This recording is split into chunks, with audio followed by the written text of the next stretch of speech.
Hey guys, in this video I will show you how to fix Valorant not updating. Alright, let's begin.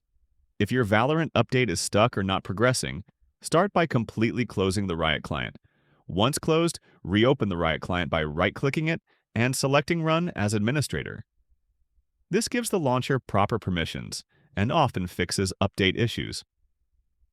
After it launches, try updating Valorant again.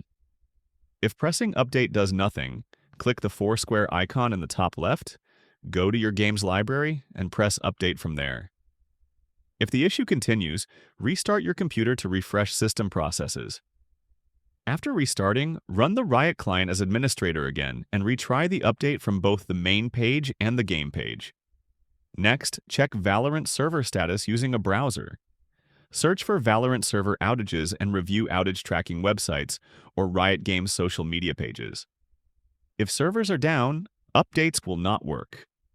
If servers are fine, open the Riot client, click your profile icon, go to Settings, select Valorant, and use the repair option. This scans and fixes corrupted files.